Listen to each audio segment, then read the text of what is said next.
Lesson 8, the end of the world. Last Sunday we studied the end of the world, but it was the resurrection. And this Sunday, it's the destruction of the world. And so we'll be studying on that part then. The memory verse is Matthew 24:42. Watch therefore, for ye know not what hour your Lord doth come. I think we can kind of understand this verse after the experience of this morning. Sister Trish had no idea when her last day here on earth was going to be. But and we don't either. We don't either. And so it says, watch therefore. Watch for what? Watch yourselves. Watch yourselves. Watch what you're doing. Pay attention to what God is telling us each and every day. That's very much. And he goes on and says, for ye know not what hour your Lord doth come. And we might read that verse and we'll think, well, we don't know what time, what hour the Lord's going to come, and we kind of lump it together as the time that the Lord's going to come back and get us, as far as a group. But the Lord's come and got someone today, and so. Like I said, today or yesterday was Tricia's turn. And one of these times it's going to be our turn. And, we're getting closer. I'm closer to the end of my life than I was 20 years ago or just last week even. But, God has a purpose on each and every one of us. We can be thankful. We can be thankful when Jesus takes us out of this world. We can be that way. We don't have to be bitter. If somebody's, if one of our close relatives passes away, we can rejoice in that. We as Christians understand and we can rejoice in that. But, one of these days, it's all going to be dissolved. And, that's one reason why we should not put our stock in the things of the world. Right. We might have a fancy car. I know last week my son up in Denver, we was talking to a friend of his, and he was in a pretty nice rig, pretty nice car. And when we got away from him, why, Eric asked me, he says, did you see that car he was driving? I said, yeah, I saw it. I said, yeah, I seen it. It was a Mercedes, as an SUV Mercedes. And he says, well, that car's worth about $135,000, And I thought, well, I could tell it was a pretty expensive car, But so many people put stock in that. Or they put stock in a nice, fine house. It's nothing to have a house, $200,000-$300,000 house and $400,000 or $500,000 house. Or, there's a few of them houses around here it's right around the $500,000 house. And a lot of people, my house, doesn't come anywhere close to that kind of a price. But I am just passing through this. I'm like a pilgrim. I'm just passing through. This is just a kind of a dress rehearsal is what that is. But so many people put so much stock into how fine they can live. How great they can live. Nice house, nice car, nice clothes, nice shoes, nice everything, But God told us, says, don't put your stock in stuff like that. Set your affections on things above and not on things of the earth. Why? Because one of these days, it doesn't matter if you live in a $10,000 house or a $1 million house. It's going to be burned up one of these days. One of these days, it's going to disappear. It's going to be gone. And you know, people has lost, like last winter, I guess it was, last fall, in California, lots of houses got burned up. Lots of houses were destroyed, you know, because of the wildfires that they had out in California. And yes, it's a sad thing. But you know, when you have your sights set on heaven, yeah, you're going to miss some of those things. I know one here some time ago, I was broken into and some things were stolen out of my shed. And you know, you go to the shed and you think, I had that somewhere here and I can't find it. Well, it might have been something that got stolen, you know, and you don't have it anymore, you know, and you miss it and all. But you know, God allows us to be able to make do with what we have. You know, we can always improvise, it seems like. God allows us to be able to improvise on some things. And yeah, it's a loss at the time. But you know, if we lose our soul, that's a way bigger loss. That's a way bigger loss. So we have to realize and keep everything in perspective on that. Because one of these days, everything that you see, all the nice stuff that you see, maybe some nice things that you have, is all going to be gone one of these days. We have studied what will happen to the people when Jesus comes again. Now let us learn what will become of the earth and other things. Let's go into our reading there, 2 Peter 3 and 10. But the day of the Lord will come as a thief in the night, in the which the heavens shall pass away with a great noise, and the elements shall melt with fervent heat. The earth also and the works that are therein shall be burned up. Seeing then that all these things shall be dissolved, what manner of persons ought ye to be in all holy conversation and godliness, looking for and hasting unto the coming of the day of the Lord, wherein the heavens, being on fire, shall be dissolved, and the elements shall melt with fervent heat. The heavens and earth will burn, the day of the Lord. You know, there's it started out there, but the day of the Lord. But the day of the Lord. That's the day he's talking about, is when the Lord is coming back to take his church together to get his bride, is what he's talking about. It's 2 Peter there is not the only place that it talks about the day of the Lord. 1 Thessalonians 5 and 2 says, For yourselves know perfectly that the day of the Lord so cometh as a thief in the night. Not to steal us away, but that we need to be prepared. You know, we're going to know it. We're going to know it when it happens. I mean, you know, a thief will come in, be real quiet, and try and slip around in your house and steal the stuff. But you know, what he's talking about here, it's going to be a surprise to some people. It's going to be a surprise. Oh, I didn't think it was going to be today. You know, will be some of the reactions. Oh, I didn't think it would be today. I thought we had several years yet, you know. And that's going to be reaction. I predict that's going to be some of the reactions of some of the results of Jesus coming. But you know, what did our memory verse say? It says, watch. Watch therefore. Be ready for him. Day of the Lord, I started with that. 1 Corinthians 1 and 8, there's another verse here. Who shall also confirm you unto the end, that ye may be blameless in the day of our Lord Jesus Christ. Being blameless. Because the day of the Lord is definitely coming. Jesus said he was going to be. Jesus also said he didn't know when that time was going to come, but somebody knows when that's going to be, and that's only the Father. He says, not even the angels in heaven, not even I myself know, only my Father is the one that knows it.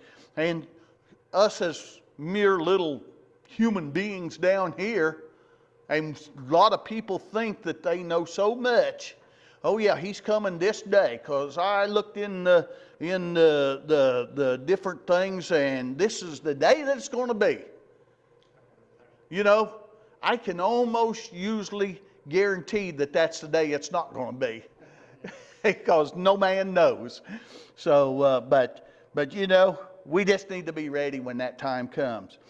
2 Thessalonians 2:2 is another verse that says that ye be not soon shaken in mind, or be troubled, neither by spirit, nor by word, nor by letter, as from us, as the day of Christ is at hand.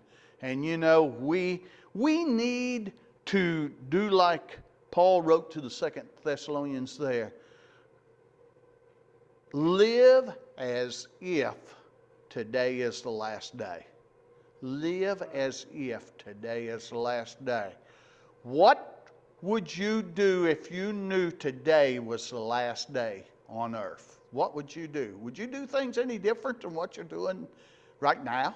You know, oh, I've kind of got a grudge against this one person. I need to get that cleared up before the day of the Lord comes. Well, we need to do it right now. Right now, we need to do it, because we don't know.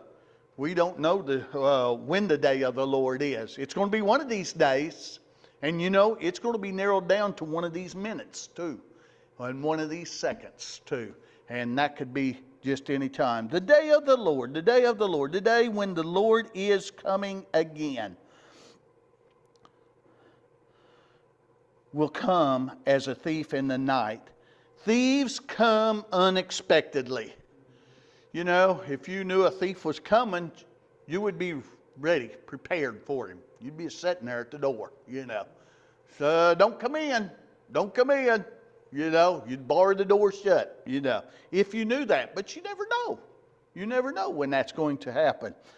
You know, a lot of people live and think, well, thief will never break into my house, you know, and they just kind of that away. And, you know, and then it happens, and, oh, how could this happen, you know? I can remember when I was a boy, we didn't even lock the door. We lived out in the country, didn't even lock the door, you know. But, you know, nowadays, you don't want to do that so much anymore now, because there's a lot of crookedness and a lot of sin going on. But, you know, Jesus is coming not to steal. I want you to understand that. Jesus is coming not to steal, but he's coming as a surprise and unexpectedly for a lot of people. But we don't have to be that. We can be like our memory verse says, watch, therefore. Watch and be ready. Jesus will not tell us when he is coming. We need to be prepared for him at all times. But you know, what he has told us is he's coming. That's good enough for us. That's good enough for us. You know, there's many a time when I was growing up, and, you know, my parents would be talking about more grown-up things, you might say, you know, and there was times when, oh, what was that? What did you say? Well, you don't need to know that. You should have no concern with that, you know, that's more for grown-up people to know, you know, and stuff. It's just things that they had. Maybe it was balancing their budget or something to that effect, you know. And here I am, 8 years old, and you know, what do I know about balancing the budget, you know, or whatever, you know. But you know, we need to live as Christians like that. What God tells us, okay, let's do. Let's do what he says. We may not need to know all the ins and outs about it, and probably won't know all the ins and outs about it, but we need to do what God has for us, what Jesus commands us to do each and every day. When he comes, there will be a great noise and a very hot heat. The noise will be when the heavens, and what I'm talking about here is the sun, the moon, the stars, the planets, the comets, whatever else, the universe. It's not the heaven where Jesus lives, but it's the heavenly beings up there, shall pass away. You know, they're talking like they're wanting to send men to the moon again and to Mars and places like that. You know, I don't have any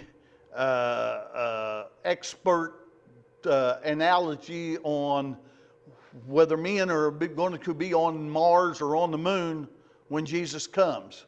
But you know, if he does, they're going to know it.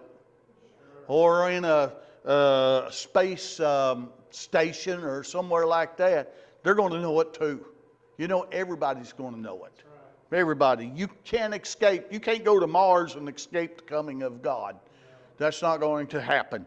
It's going to all be done away with. And you know, we think of some of the elements and some of the minerals and stuff that's here on earth. You know, there's some elements that melt at a pretty low heat. And then there's some that melts at a higher heat, and some that it takes a lot of heat to be able to melt it. But you know, in my Bible it says that all the elements are going to melt. So that means it's going to be a hot fire. It really is. And it shall pass away. Jesus, God, spoke the universe into existence. And I think I feel like that God can speak the universe out of existence too. If he can speak it into existence, I'm sure that he can speak it out of existence too. So, like I said, the sun and the moon and the stars is going to be destroyed. It's not the heaven where God lives. It is the heavens we can look up and see. Some of the stars are many millions of miles away. Miles away. You know, they even say light years away. And, you know, we think that light travels pretty fast. You know, when we turn the light on, it's already over there against that wall as soon as you hit the button. But you know, they say that there's a certain speed that it goes. You know, and our little old naked eyes, you know, don't see that going over there and then hit the wall. It's so fast. But there is planets, there's stars that are light years away. And you know, to me, it just shows the greatness of God and how he puts so many things in such a vast area and is in full control of it. Can you imagine man trying to control such stuff as that? They can't even control their own house, hardly. You know, how could they control that? You know, there's no way. Only God. Only God. Yes.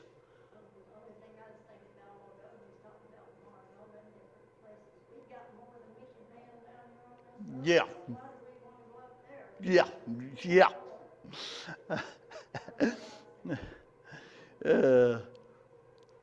And it says here, some stars are many millions of miles away. All will suddenly burn up. The heat will be so great, and every stone, soil, and all will melt and burn. Now, how much heat does it take to get the soil to melt and burn? I've never seen that, and I've never even heard of it. But you know, God said it, and it will happen.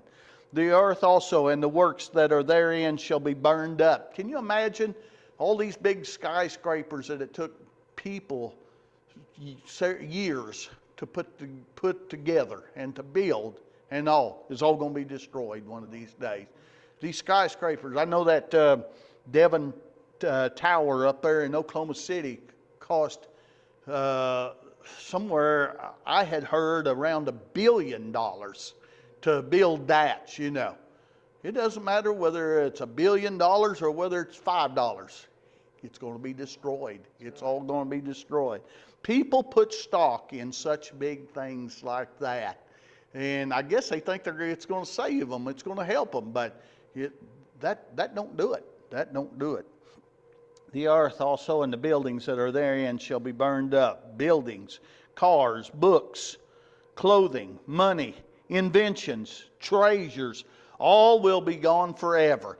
That's the reason why Jesus taught us, put your affections on things above and not on things of this earth. The affections, the treasures that we put, there's people that's got billions of dollars, and it won't make any difference when their time comes.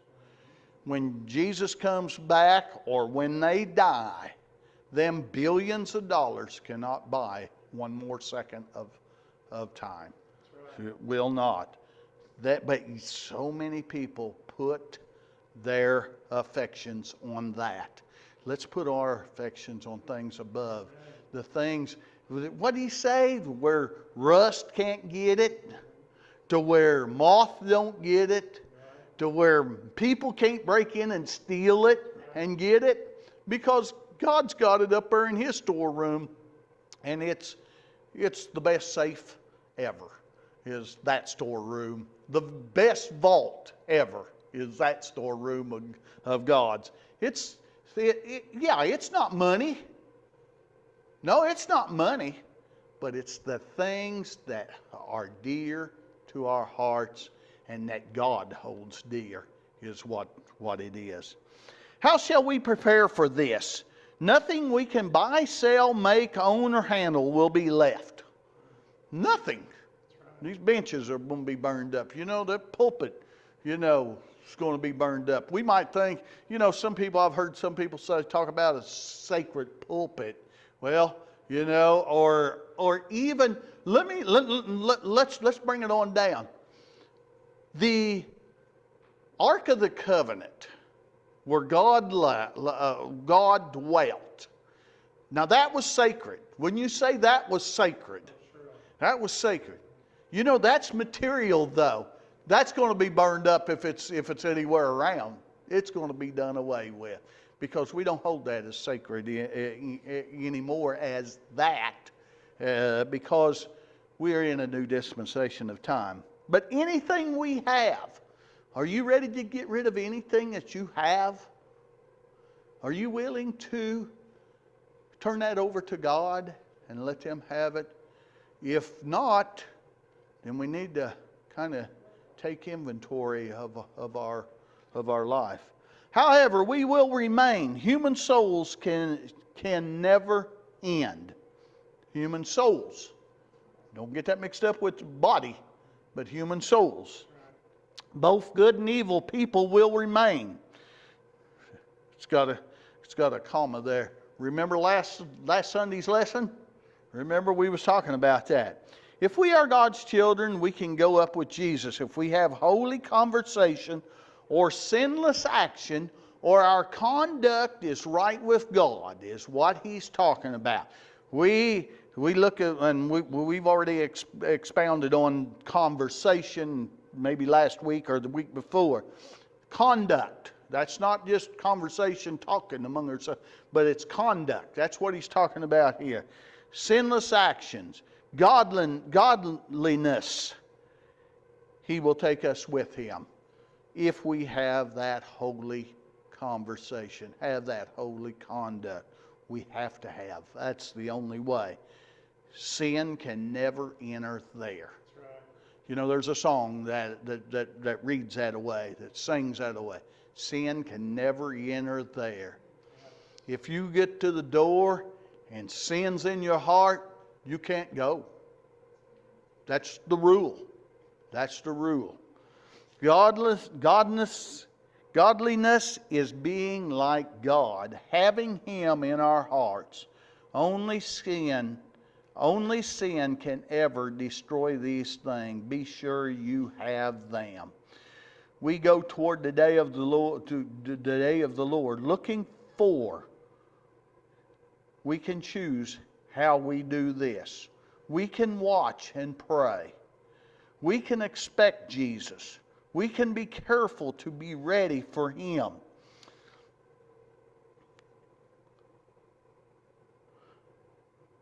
Luke 21 and 36, it's not in your quarterly there, but I'm going to read it anyway. Watch ye therefore and pray always that ye may be accounted worthy to escape all these things that shall come to pass and to stand before the Son of God. Right. Is it possible to be able to stand without guilt before the Son of God? Yes, it is. Salvation does that for our heart and life. That's what it takes in order to meet God. That's what it takes. Hastening unto, we are going fast toward that day. We cannot change that. We are going fast toward that day. Matthew 24, this is another verse that's not in the lesson there. Matthew 24 and 36 says, But of that day and hour knoweth no man, no, not the angels of heaven, but my Father only. That was Jesus talking there. He didn't even know, but His Father knew, and He was the only one that's got the answer to that. He knows exactly when that time was going to come. Let's go to our second reading there. Nevertheless, we, according to His promise, look for new heavens and a new earth, wherein dwelleth righteousness.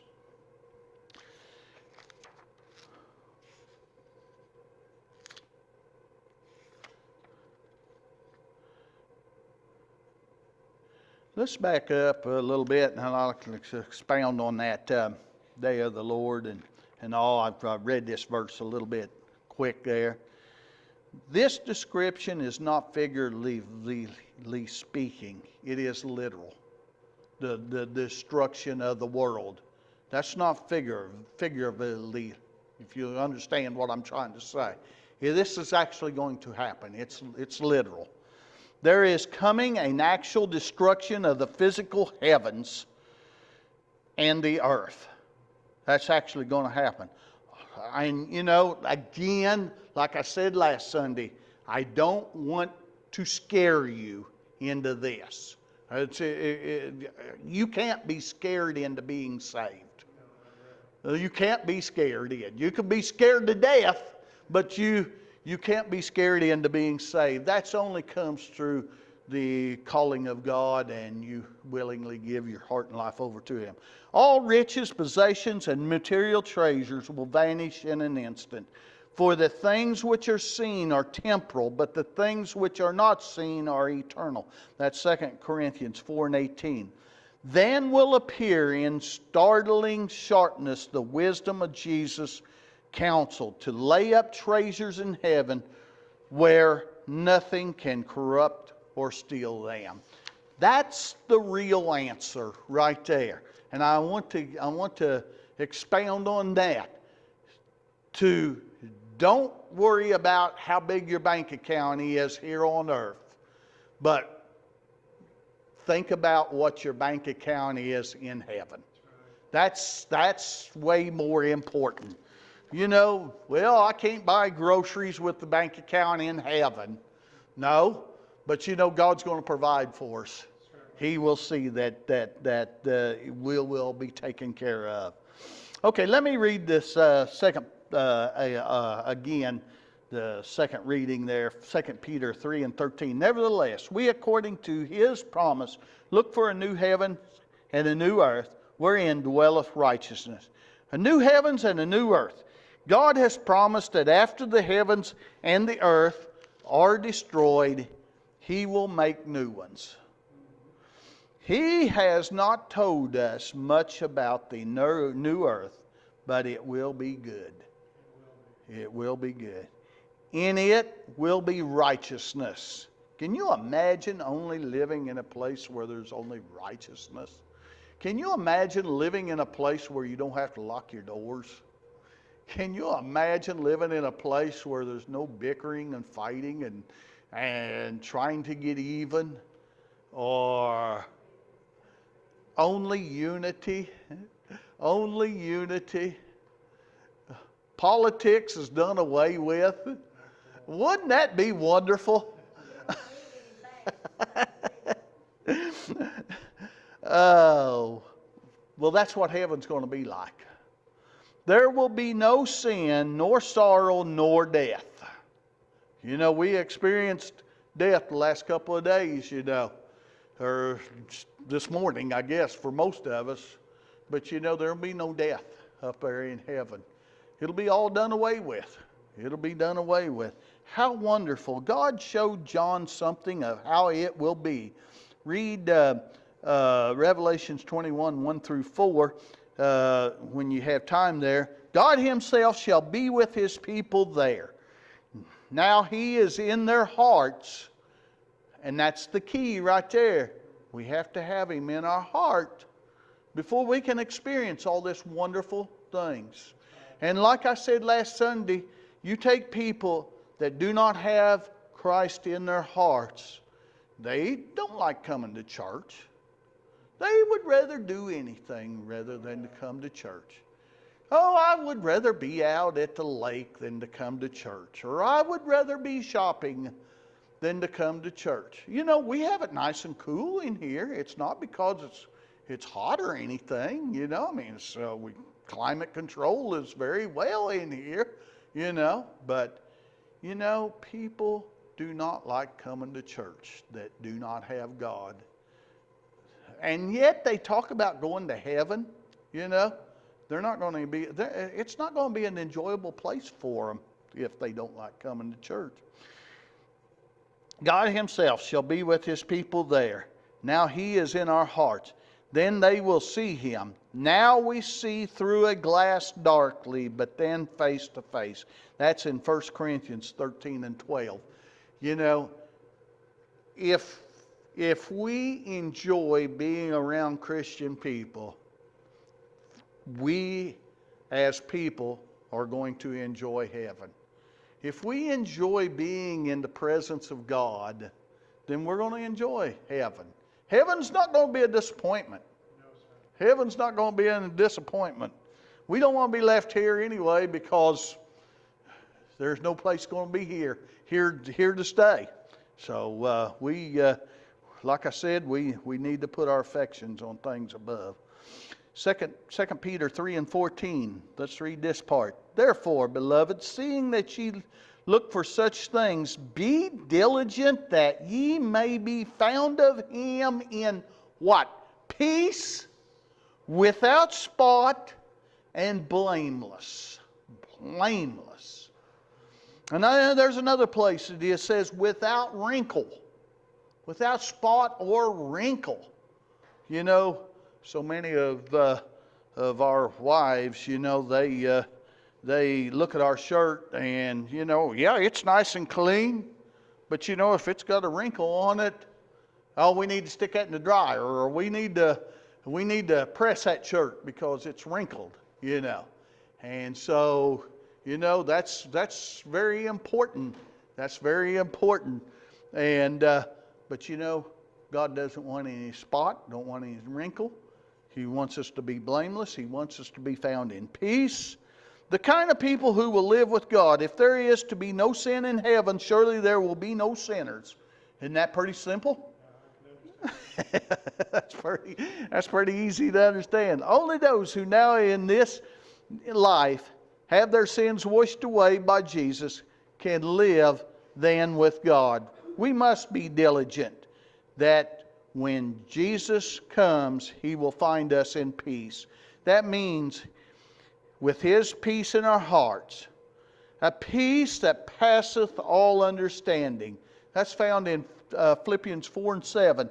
And the peace of God which passeth all understanding shall keep your hearts and minds through Christ Jesus. We must be without spot.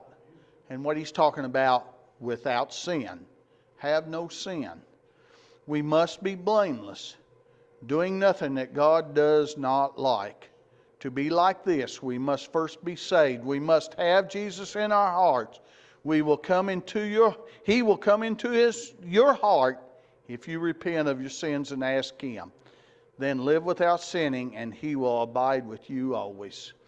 There's a question in the adult book there that I would like to look at. It's the 5th one there. What treasures can be saved from destruction?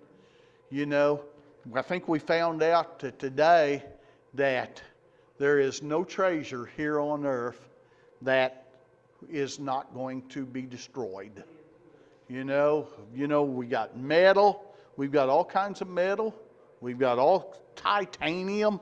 We got all kinds of stuff like that is very much heat resistant, but it's going to be gone.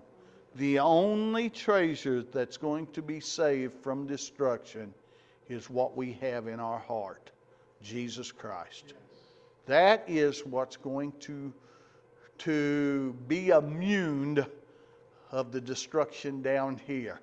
That's the only thing. It's like a big ship, I guess you might say. You know, Christ being that big ship, and we're in that ship, and nothing can happen to us there. That's what'll take us through.